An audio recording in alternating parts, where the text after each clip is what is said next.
अस्सलाम वालेकुम, welcome to my channel and welcome to another video.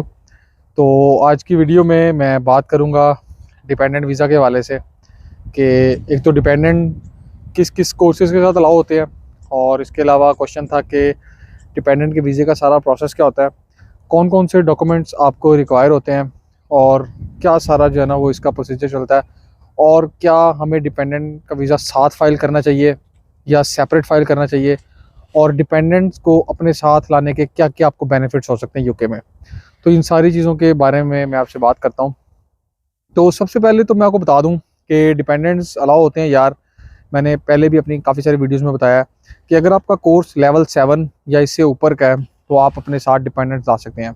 तो मोस्टली जो यूके में स्टूडेंट्स होते हैं, स्पेशली ज़्यादातर मास्टर्स के स्टूडेंट होते हैं जिनके साथ डिपेंडेंट्स आते हैं। इसके अलावा अगर आप पीएचडी कर रहे हो, ऑब्वियसली जो मास्टर का कोर्स होता है वो लेवल 7 होता है, या इससे अबव का जो भी कोर्स होगा उस पर आपके साथ जो है ना वो डिपेंडेंट्स ट्रैवल कर सकते हैं। अनफॉर्चुनेटली जो बैचलर्स के स्टूडेंट होते हैं वो अपने साथ जो है ना वो अपने वाइफ किड्स वगैरह को नहीं ला सकते।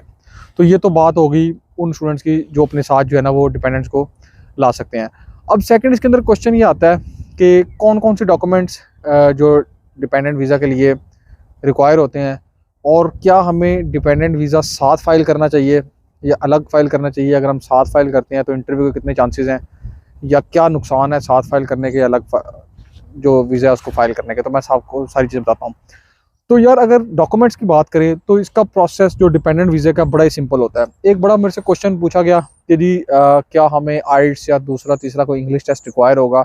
तो भाई मैं आपकी कन्फ्यूजन क्लियर कर दूं कि बिल्कुल भी इसके लिए किसी किस्म का कोई इंग्लिश टेस्ट रिक्वायर नहीं होता।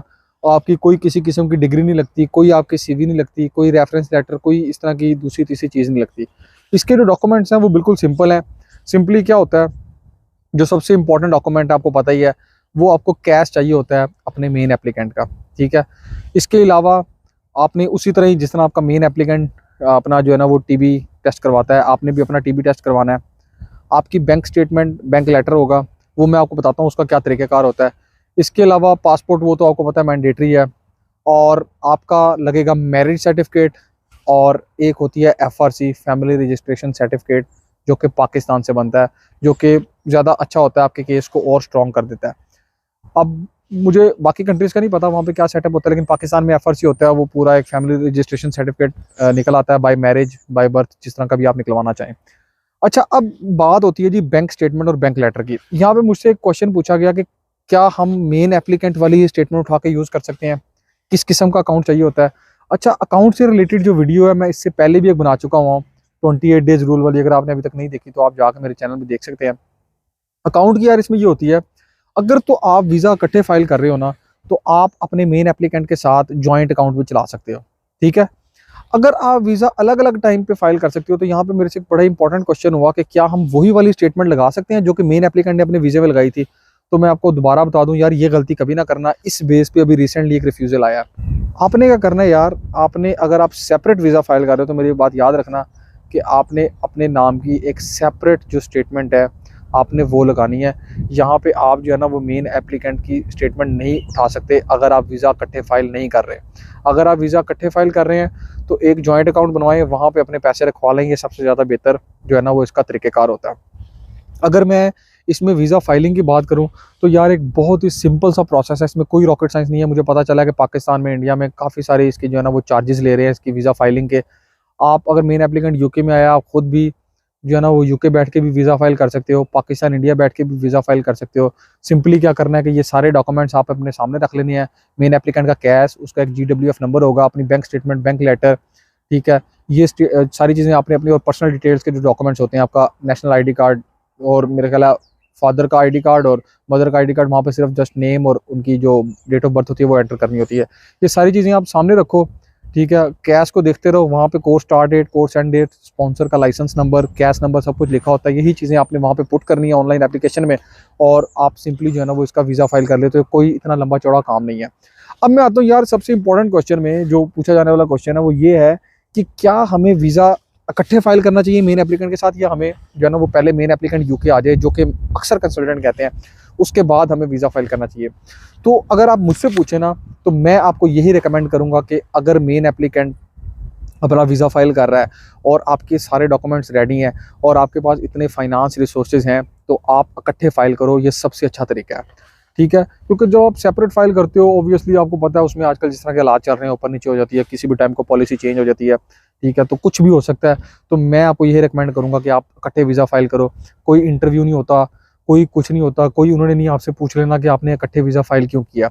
उसकी रीज़न क्या है कि ये UKVI जो UK गव की वेबसाइट है, वो भाई इनके रूल्स के अंदर है कि आप इकट्ठे अप्लाई कर सकते हो। और मैंने आपको पहले ही बताया हुआ है, ये वेबसाइट इनके लिए इस तरह है जिस तरह ये बाइबल को फॉलो करते हैं, ये रूल्स इस तरह फॉलो करते हैं।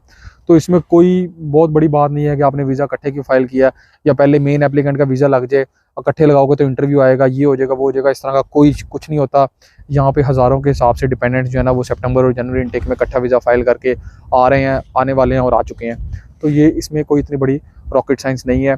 आपकी मर्ज़ी है, आपके फाइनेंस रिसोर्सेज आपके ऊपर डिपेंड करता है कि आपने इकट्ठे फाइल करना है या अलग अलग फाइल करना है, वो आप के ऊपर डिपेंड करता है। हाँ, एक मैं चीज़ कहूँगा जो कि मैं अपनी पिछली वीडियोज़ में भी कहता रहा हूँ कि यार अगर आपने इकट्ठे आना है, स्पेशली अगर आपके साथ बच्चे हैं, तो पहले अपने इंतजाम करके आइएगा, पैसे शैसे का इंतजाम करके आइएगा, और इसके अलावा अकोमोडेशन का स्पेशली जो है ना वो बंदोबस्त पहले ही करके आइएगा, क्योंकि बाद में आपको मुश्किल हो सकती है अगर आप ये इंतजाम पहले से नहीं करके आएंगे या पूरी प्लानिंग नहीं करके आएंगे। अगली मैं बात करता हूँ कि डिपेंडेंट को लाने का क्या फ़ायदा है। तो भाई डिपेंडेंट को लाने का फ़ायदा ही फ़ायदा यूके में सबसे बड़ा फ़ायदा ये है कि डिपेंडेंट को यहाँ पे फुल टाइम काम अलाउ है। और आपको पता है यहाँ पे फुल टाइम वैसे ही बहुत ज़्यादा जॉब्स मिल जाती हैं इजीली एज़ कम्पेयर टू अगर आप पार्ट टाइम जॉब्स की बात करें। तो फुल टाइम वर्क अलाउ है, जितना मर्जी आप काम करो। आप अपने जो मेन एप्लीकेंट है, जो आपका स्टूडेंट है, आप उसकी फ़ीस में कंट्रीब्यूट कर सकते हो। और सबसे इम्पॉर्टेंट अच्छी चीज़ यहाँ पे ये है कि अगर आपको थोड़े से एजुकेटेड हैं, पढ़े लिखे हैं, तो आपको यहाँ पे स्पॉन्सर जॉब मिल सकती है। अगर आपको स्पॉन्सर जॉब मिल सकती है, आप अपना वीज़ा कन्वर्ट करवा सकते हो, वो आपके मेन एप्लीकेंट के लिए भी फ़ायदा है। तो इस तरह के काफ़ी सारे बेनिफिट्स ही बेनिफिट्स हैं। नुकसान कोई नहीं है डिपेंडेंट को लाने का। नुकसान उस सूरत में अगर आप पूरी प्लानिंग, पूरी मैनेजमेंट के साथ नहीं आते। अगर आप पूरी प्लानिंग के साथ आते हैं तो इसके बेबहा फ़ायदे हैं यहाँ पे डिपेंडेंट्स को साथ लाने के। डॉक्यूमेंट्स मैंने आपको बता दिए, वीज़े का मैंने आपको तरीक़ाकार बता दिया, और सारा आपको मैंने पैटर्न समझा दिया। कोई इतना मुश्किल काम नहीं है, इकट्ठे फाइल करें, इकट्ठे आएँ, कोई इंटरव्यू के चांसेस नहीं है। हाँ, अगर इंटरव्यू के कुछ क्वेश्चंस होते भी हैं तो इससे रिलेटेड मैंने एक अपनी यूके इमिग्रेशन की जो एक्सपीरियंस है उसमें मैंने एक वीडियो बनाई हुई है, आप वो लाजमी जाके देखें। भाई कोई बहुत बड़ा इंटरव्यू नहीं आता, 1 या 2 क्वेश्चन होंगे, उसमें भी मैंने आपको बार बार बताया हुआ है। आपको डेट ऑफ मैरिज का तो पता ही होगा, अपने डिपेंडेंट की डेट ऑफ बर्थ याद कर लें। उसका आपको पता होना चाहिए कौन सी हम सिटी में जा रहे हैं, उसने किस कोर्स में एडमिशन लिया है, उस कोर्स की कितनी फ़ीस है, और आप यहाँ पे क्यों आना चाहते हैं। उसका सिंपल सा आंसर है टू सपोर्ट माई हस्बैंड या टू सपोर्ट माई वाइफ, जिसके साथ भी आप आ रहे हैं मेन एप्लीकेंट के साथ। किस किस्म की सपोर्ट है, मॉरल सपोर्ट है, and somehow it's a financial support. तो ये बड़े सिंपल से क्वेश्चन है, इसमें ये नहीं है कि वो आपको टेस्ट लेने बैठ जाएंगे। तो ये सारा तरीक़ेकार है। अगर आपको फिर भी इससे रिलेटेड कोई चीज़ पूछनी है तो आप मुझे इंस्टा पे मैसेज करें। और इसके अलावा जो जिस तरह मैंने आपको पहले बताया था, आपका कोई इस तरह का क्वेश्चन है जो आप यूके के हवाले से पूछना चाहते हैं, एडमिशन के हवाले से पूछना चाहते हैं, कैश के हवाले से पूछना चाहते हैं, वीज़ा के हवाले से पूछना चाहते हैं, आप बिला झिझक मुझे इंस्टा पे मैसेज करें। जिस तरह मैंने ये वीडियो बनाई है, मैं उस पर भी नेक्स्ट वीडियो बनाऊंगा। और चैनल को सब्सक्राइब ज़रूर करें, वीडियो को लाइक करें, और जो डिपेंडेंट्स हैं जिनको आप जानते हैं जिन्होंने वीज़ा फाइल करना है या करने वाले हैं, उन तक ये वीडियो पहुँचाएँ, ताकि भाई वो इकट्ठे वीज़ा फाइल करें, या उनको डॉक्यूमेंट्स का नहीं पता तो वो अपने डॉक्यूमेंट्स प्रिपेयर करें। Thank you very much for watching. Allah हाफिज़।